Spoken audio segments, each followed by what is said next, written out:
Bonjour, bienvenue à la conférence Votre développement des affaires, une histoire dont vous êtes le héros. On va vous présenter aujourd'hui 5 conseils pour triompher. Je me présente, mon nom est Dave Cameron, je suis stratège en développement des affaires. J'ai eu la chance de travailler dans plus de 20 ans dans le monde des grandes entreprises. J'ai développé des grandes compétences en vente et un beau réseau de contacts. Et après plusieurs années, j'avais le goût de redonner au suivant et de partir ma compagnie, Cameron Accès Client, pour redonner aux PME un peu cette expertise-là, partager un peu tout ce que j'ai gagné dans la grande entreprise. Par la suite, j'ai fait le saut comme entrepreneur et au départ, j'ai participé au concours Ose entreprendre où j'ai eu la chance de remporter pour la région de Laval et être finaliste comme finaliste national au ce concours-là, qui est merveilleux. Ça a été une belle tape dans le dos pour moi de commencer avec ce concours-là et de gagner. Et je suis privilégié de faire partie aussi des recrues Communauté Laval, qui fait l'envie de plusieurs villes. C'est un beau programme qui a été développé à Laval, justement par le centre scolaire de Laval, pour aider les entrepreneurs, les motiver et créer une belle communauté pour justement rayonner pour le monde de l'entrepreneur. Aujourd'hui, on va parler de développement des affaires. Une des choses, si on veut parler, c'est que peut-être faut oser. Puis j'aime beaucoup la citation de Milton Berle qui parle de si l'occasion ne frappe pas, construisez une porte. Il faut oser, il faut foncer. Donc, puis si on veut partir sur la même base, je vous invite à qu'on définisse ensemble c'est quoi le développement des affaires. C'est en grosso modo une définition, c'est l'ensemble des activités qu'une entreprise met en œuvre pour tailler sa place dans son industrie respective afin d'augmenter son volume de vente. Pourquoi on fait du développement des affaires? Il y a multiples raisons. Oui, on pense vendre nos produits et services, mais aussi on veut se faire connaître, on veut rechercher des partenaires stratégiques, on veut maintenir une réputation positive, une crédibilité, une clientèle, et on veut aussi bâtir et entretenir un réseau de contacts. Aujourd'hui, on va parler de 5 conseils pour triompher avec le développement des affaires. Roulement de tambour, le premier, l'énergie. L'énergie, c'est quoi? Soyez l'énergie que vous voulez attirer. Rappelez-vous que le positif attire le positif, que notre univers est magnétique. Il faut réveiller son physique, stimuler son mental et socialiser. Côté physique, pour vous aider, vous pouvez des simples trucs, travailler debout, aller prendre une bouffée d'air dehors, faire du sport, mettre votre votre power suit, vos bas magiques. Donnez-vous toutes les chances pour vraiment vous réveiller et vous donner le goût d'aller faire du développement des affaires. Côté mental, différentes choses. Vous pouvez lire des livres inspirants, regarder des citations qui vous donnent des bonnes idées. Vous pouvez aussi écouter des podcasts, des balados. Il y a une tonne de balados disponibles pour les entrepreneurs. Vous pouvez aussi peut-être avoir moi j'aime suggérer avoir une petite boîte magique pas loin de soi, là, une petite boîte magique de nos rêves, nos souvenirs, nos photos. Qu'est-ce qu'on a fait de beau, qu'est-ce qui s'en vient. Comme ça, si on a on file un petit peu moins bien, mais on a une petite ressource, un endroit qu'on peut voir ça, puis ça nous donne des belles idées. C'est stimulant. Et enfin, n'oubliez pas d'aller socialiser. Sortez de chez vous, allez voir les gens, ça donne beaucoup d'énergie. Alors, des fois, si vous travaillez seul à la maison, juste aller dans un coworking, dans une place dans un café, vous voyez les gens, vous vous stimulez, vous allez avoir beaucoup de bonnes idées, puis vous allez voir, c'est très réparateur, c'est très magnétique. Donc, puis ici, j'ai 2 exemples de quelqu'un. J'ai une amie de Laval, Tracy, qui m'a écrit un bon message, qui dit « Merci d'être Monsieur Énergie débordant d'énergie ». Et Stéphane Slogard, quelqu'un que je connaissais pas, qui m'a écrit suite à une publication sur LinkedIn, qui m'a écrit « Bonjour, tu m'apparaît Monsieur Énergie ». Puis suite à son courriel, à son message, on s'est connectés, on a collaboré ensemble et on est devenus même des amis. Donc, l'énergie, c'est le premier conseil je pense, qui est très important. Numéro 2, la préparation. Chaque minute que vous passez dans la planification vous permet d'économiser 10 minutes d'exécution. Ça vous donne un retour d'énergie de 1000%. C'est très important. Mieux on est préparé, mieux on va exécuter. Les 5 P, pourquoi de l'importance capitale de la préparation, c'est que préparation préalable prévient de piètres résultats. C'est important de le faire. C'est important de bien qualifier, cibler votre clientèle, cibler vos événements pour bien mettre vos énergies aux bons endroits. Parce que notre temps est précieux, il n'est pas récupérable, il faut vraiment faire les bonnes actions. Donc, et pour ce faire-là, vous devez préparer votre vente. La vente, Vous pouvez préparer de différentes façons. Préparer les objections quand vous vous posez. Connaître un peu la compétition. Peut-être préparer aussi votre, en guillemets, elevator pitch, votre présentation, version 15, 30, 60 secondes, dépendamment le temps que vous avez avec les gens. Vous pouvez aussi préparer des questions que vous voulez poser, vous voulez tester des idées. Regardez aussi les avantages que vous avez par rapport aux autres et surtout les bénéfices que vous pouvez apporter à l'autre. Souvent, on a tendance à parler de soi, moi, mais on devrait plus penser au client. Qu'est-ce qu'on peut lui apporter? Justement, quelle solution on peut lui apporter? Quel gain? Est-ce qu'on peut lui apporter plus de clients, plus de ventes? Ou on peut lui enlever une douleur, lui enlever une charge mentale ou lui libérer du temps? Ça, c'est des mots forts qui parlent beaucoup aux clients. Donc, plus vous serez préparé, plus vos chances de succès seront élevées, plus vous aurez de ventes, évidemment. Le conseil numéro 3, comment obtenir un rendez-vous client?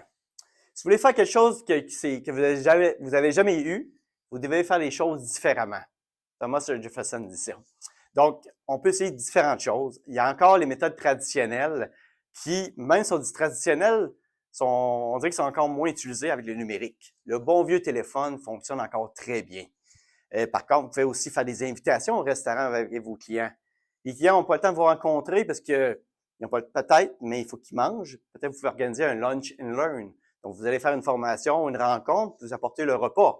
Sinon, il y a encore moins de temps. Vous pouvez peut-être lui livrer un repas puis faire une rencontre à l'heure du midi ou faire un webinaire. C'est des choses qui sont possibles. Et encore plus simple, une simple lettre de papier. On envoie aujourd'hui des courriels, on envoie plein de messages, des vidéos, mais une simple lettre papier écrit à la main, c'est rare. Puis encore ce qui c'est rare, ça a toujours beaucoup d'impact. Ça, c'est une chose qui est possible. On pourrait penser aussi au Dream Marketing. C'est un concept que mon mentor, Michel Huet, m'a enseigné. Ça, c'est un peu de l'inattendu. Michel c'est quelqu'un qui est très créatif. Exemple, quelqu'un spécial chez Canadian Tire de petites tasses de café.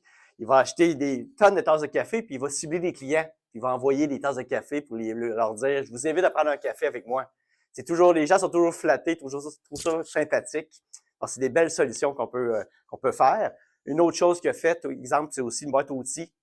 Une boîte à outils que vous pouvez donner à certains clients avec différents outils. Un marteau pour dire, vous voulez frapper, vous voulez avoir une visibilité frappante ou un ruban mesuré pour dire, on veut mesurer vos résultats. On peut innover, on peut faire des folies. Juste l'important, c'est de se distinguer, d'être différent des autres puis vraiment faire un effet wow. Mais on peut faire aussi du côté numérique. J'ai une amie, Nadine Haddad, une nouvelle entrepreneur qui a fait quelque chose de merveilleux l'année passée. Elle a offert des bannières, la bannière LinkedIn en haut à ses clients. C'était un succès fou. On a fait une centaine, notamment, puis ça lui a donné une belle visibilité, une belle reconnaissance. Puis ça l'a positionné comme leader. Donc ça, c'est important de le faire, des petites actions comme ça qui peuvent faire une différence.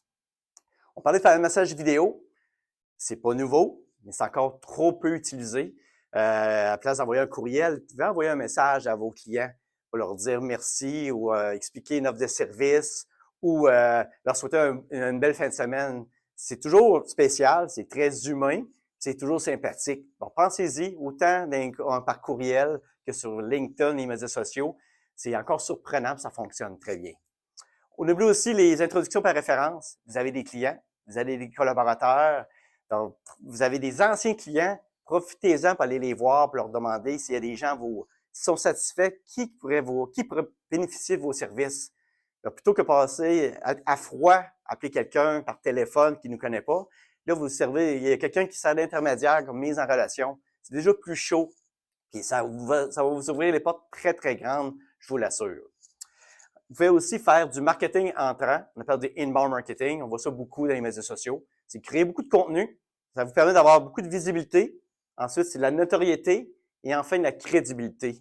Quand vous avez ces critères-là, automatiquement, les gens vous reconnaissent comme un expert, ils veulent s'associer à vous, ils vont vous contacter automatiquement pour des rencontres, etc. Il faut être actif dans le marché. C'est un autre moyen. Si vous restez à la maison, c'est difficile, mais si vous êtes dans l'action, les médias sociaux, on vous voit, automatiquement, les gens, quand ils vont penser à vous, ils vont dire, écoute, là, il faut que je te parle, j'ai une idée. Vous allez créer l'interaction, vous allez créer du mouvement, c'est automatique, vous allez voir, ça va faire de la magie. La magie va s'opérer, on va vous demander beaucoup d'opportunités. Je vous invite aussi, on ne fait pas assez, dans les médias sociaux, essayez d'ajouter un appel à l'action. Si vous voulez des rendez-vous, dites-le, contactez-moi, mettez votre lien Calendly, votre lien de calendrier. Si vous voulez promouvoir votre infolette, dites-le. Abonnez-vous à mon infolette. Si vous voulez promouvoir votre e-book, c'est une autre façon. Dites-le dans votre profil, dites-le dans votre message. Il faut taper sur le clou régulièrement. Il faut tranquillement pas vite avoir de plus en plus des gens qui vont convertir vers ça, puis par la suite, vous allez pouvoir faire des ventes.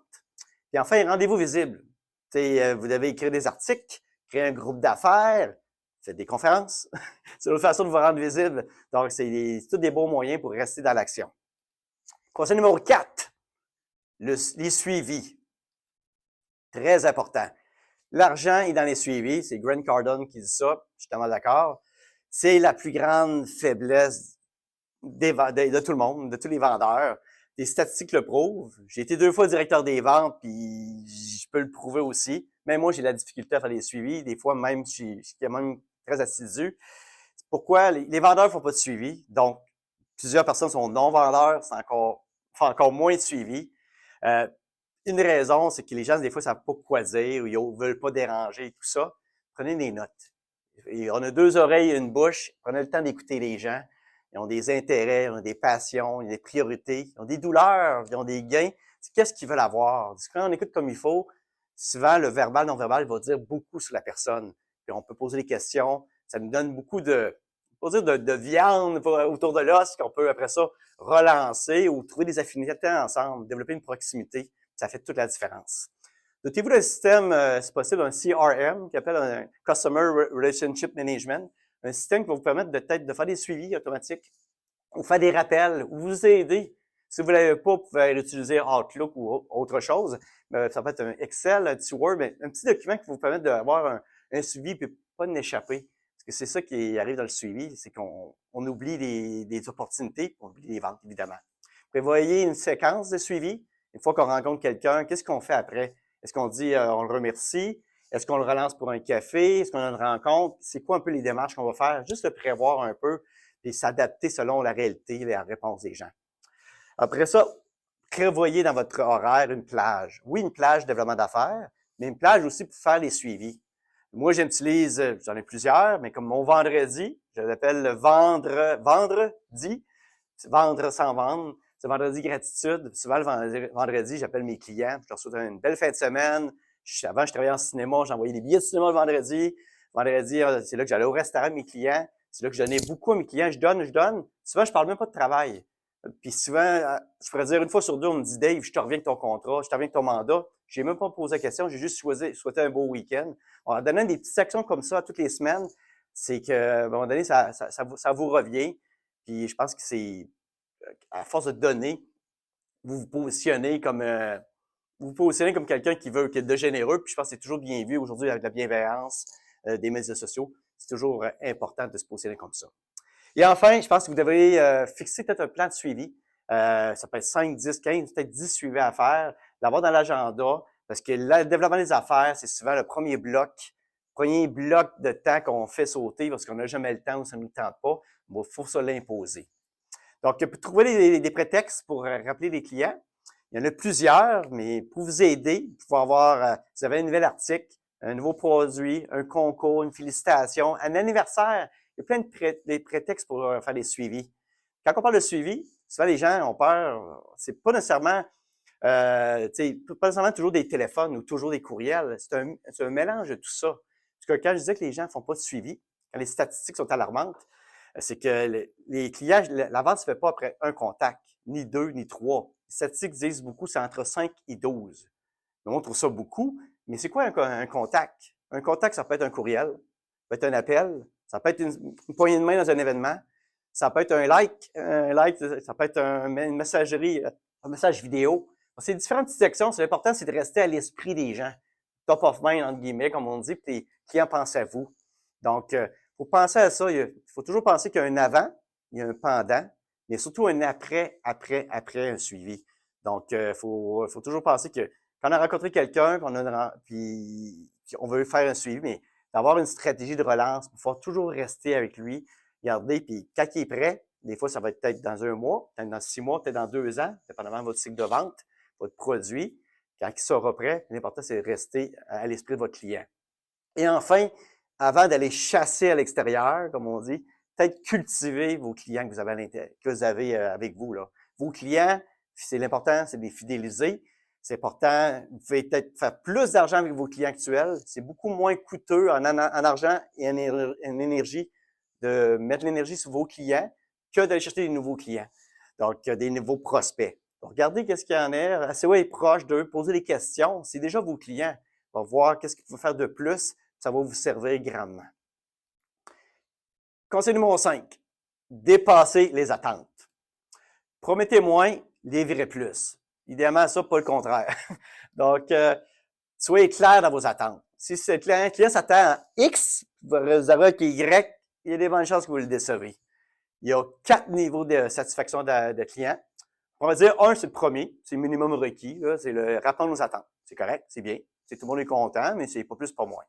L'autre, dépasser les attentes. Si vous êtes capable de faire des petites actions, un petit suivi de satisfaction clientèle, des petites quelque chose à côté, le client va trouver, ah, ok, c'est bien, il ne m'attendait pas à ça, il va être flatté. Vous allez fidéliser le client.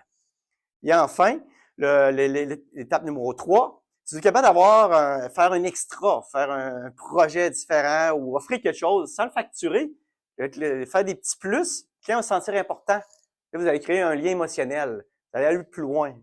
Puis, enfin, le nouveau 4, si vous êtes capable d'avoir l'effet wow, c'est-à-dire, si vous êtes capable de traiter votre client comme un VIP, faire une top attention, votre client, ça, c'est vraiment le Saint Graal, comme on dit. Votre client va devenir votre ambassadeur. C'est votre meilleure publicité que vous pouvez avoir. Il va en parler à tout le monde. Il va vouloir juste votre plus. Il va vouloir vous partager parce qu'il veut que tout le monde profite de votre service. Mais c'est important de dépasser les attentes. Comme bonus, si vous permettez, je vous offre un 6e conseil pour essayer de dépasser vos attentes, comme on disait. Le 6e conseil, ce serait de maximiser votre milieu de semaine. La plus petite des actions vaut plus que la plus grande des intentions. C'est comme aller s'entraîner, aller au gym.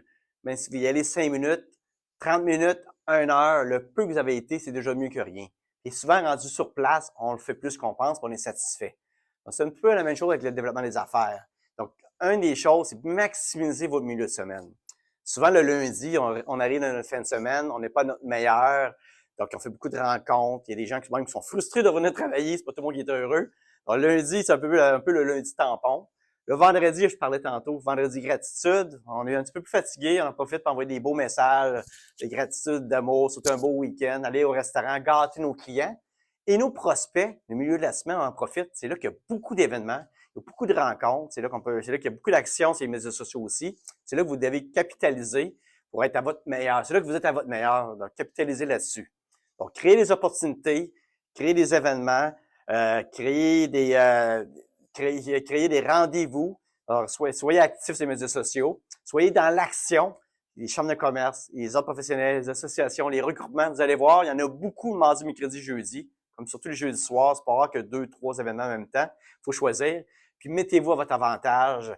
C'est pour ça que le milieu de la semaine, vous êtes en mode action. Les clients sont en mode action. C'est à en profiter au maximum. Et une petite surprise, un septième conseil, c'est les récompenses. On oublie trop souvent.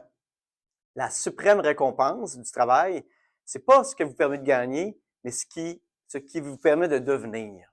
Donc, il faut récompenser vos clients et collaborateurs. Faut oublier les collaborateurs qui sont essentiels, actuels, ceux que vous avez, des petites attentions. C'est pas juste des restaurants, des cadeaux physiques, mais des fois, c'est des petites choses qui vont faire des différences. Récompensez aussi vos clients passés, vos collaborateurs passés. Ils vous ont peut-être oublié. Si vous avez pas oublié, ils vous ont aidé comme entrepreneur. Puis ça peut être une belle façon de les relancer. En même temps, vous pouvez les surprendre. Récompensez aussi vos efforts, votre travail, votre progression. Des fois, on est un peu on est un peu trop gourmand sur les objectifs, on les atteint pas, puis on est un petit peu frustré. Je pense qu'il faut prendre une fois un recul. On est trop collé sur l'arbre. Il faut se reculer pour dire, écoute, j'ai avancé. J'ai fait où ce que j'étais au début d'année, où ce que je suis rendu maintenant. C'est beau. On s'encourage. Donc, il faut se donner des petits cadeaux, des petites victoires. Il faut les célébrer, ça. Puis si vous atteignez votre résultat, vos objectifs, faites quelque chose pour vous de grand. Fêtez-le. Même si vous êtes travailleur autonome à la maison, c'est important vous êtes seul, c'est important de le souligner. Si vous êtes capable de vous acheter un objet ou quelque chose, avoir une photo. Si c'est un voyage, avoir une photo qui vous rappelle cette victoire-là. Si vous êtes capable d'avoir, ça peut être une montre, ça peut être un crayon, un différent crayon de luxe, un petit objet que vous ayez sous la main qui vous rappelle ce beau sentiment-là, qui va vous aider à continuer. Parce qu'une récompense, c'est une façon de vous dire merci. Merci à vos clients, merci à vos collaborateurs et merci à vous de continuer. Donc, en résumé, on a parlé de 5 conseils plus 2. Donc, ça veut dire, on parle il faut d'avoir de l'énergie. C'est important. Cet enthousiasme-là est payant et magnétique. Il faut bien se préparer. Plus on est préparé, meilleurs seront nos succès et plus on aura de ventes. C'est important de comment trouver des rendez-vous clients. Il y a différentes façons. Marketing, le dream marketing, méthode traditionnelle, les vidéos, plein de façons. Bon, il faut trouver celle dans laquelle vous êtes confortable. De temps en temps, sortir de notre zone de confort. Faites vos suivis. Suivi. Je ne dirais pas assez. Les gens ne font pas leur suivi. Distinguez-vous des autres. Relancez-les. Et enfin, n'oubliez pas aussi de dépasser les attentes. Les clients vous demandent X, faites X plus 1, plus 2, plus 3. C'est toujours un petit peu plus là. C'est ça qui va vous différencier des autres. Essayez aussi de maximiser votre milieu de semaine. C'est là que vous avez de l'énergie. C'est là que vos clients sont réceptifs. C'est là d'en profiter au maximum. Et enfin, récompensez-vous. Récompensez vos clients. Fêtez vos victoires. Fêtez votre progression. Si vous atteignez vos objectifs, tant mieux. Sinon, vous avez quand même un petit cadeau. Puis, si vous atteignez vos objectifs, là, on fait ça en grand, on célèbre en grand, on se gâte. On essaie d'avoir toujours ça sous la main pour pouvoir se le rappeler, puis être motivé et continuer notre développement des affaires. Enfin, j'aimerais remercier la Semaine mondiale de l'entrepreneur, Centre de services scolaires Laval, Corpus et tous les gens impliqués de m'avoir invité pour cette présentation. J'ai eu un plaisir fou. J'espère que vous avez trouvé plusieurs pépites qui vous serviront pour votre développement des affaires. Avant de vous laisser partir, je vous invite à vous connecter avec moi sur LinkedIn. C'est principalement là que je suis actif. Je donne plein de trucs sur le réseautage, le développement des affaires, la prospection, les suivis. Puis j'ai aussi un formulaire où vous pouvez vous inscrire pour mes prochaines formations, coop, conférences. Donc, l'important, c'est qu'on travaille ensemble. Et peut-être, enfin, une chose à retenir, c'est que votre développement des affaires, c'est une histoire dont vous êtes le héros. Merci.